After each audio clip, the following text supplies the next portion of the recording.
Welcome to WayForward. Come on in and we'll take a look at DuckTales.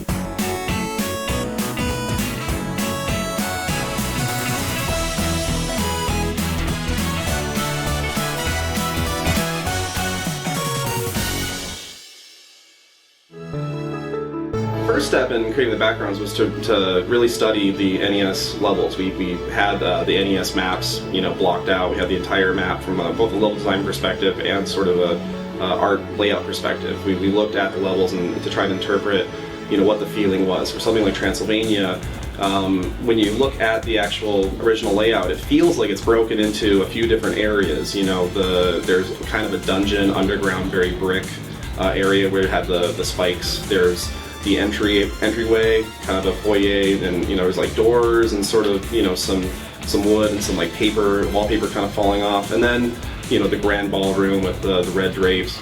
And so we really sort of broke down those sections and tried to break levels into 2 to 3 individual parts or pieces and unique tile sets. So in some levels, it is all just a big long either a series of rabbit trails or a big loops in on itself. And if you'd only known that you could start here and just wander in, you could get to the boss right away.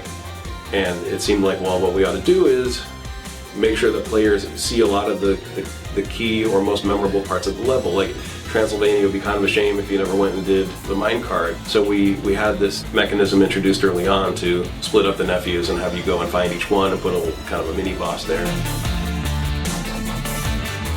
I personally like the kind of cheesy Haunted Mansion feel of things anyway, so I fell in love with Transylvania immediately, from the mummy to the skeleton duck.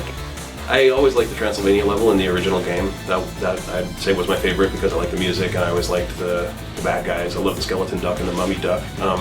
So I kind of gravitate towards that in the new game too.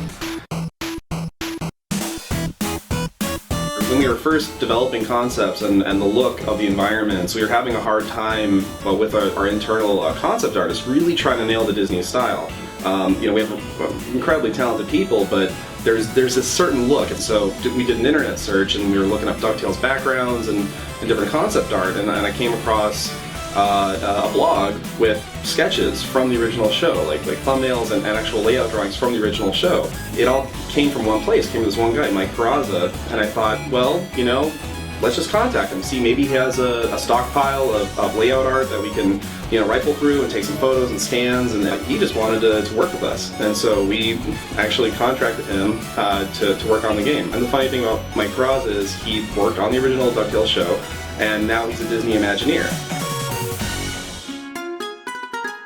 For the backgrounds, it was literally like taking, images right from the show and getting to convert them into these 3D environments. So it was absolutely a blast getting to sort of cut them up and place them together to create, the depth that you see in the game. And we would take the individual layers of that mountainscape and just sort of subtly take out, the contours of that mountain, make the forms that are closer to the camera actually come out towards you with really basic geometry, but the effect was actually really powerful. We have an employee who worked at Disney Television as a background painter for 10 years.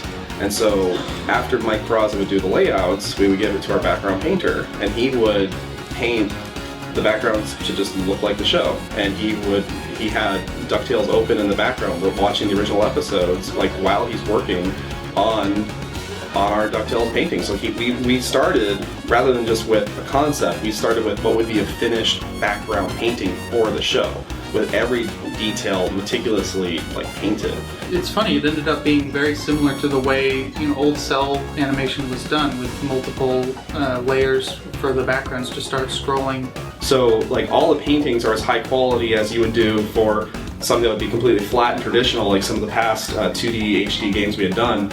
But starting with these giant paintings, we had very large textures. So we're really pushing the limits of some of these consoles and how much texture memory they have with all the textures and all the frames of animation and the particle effects and and the result is amazing with this game running at 1080p and 60 frames a second. It's just spectacular.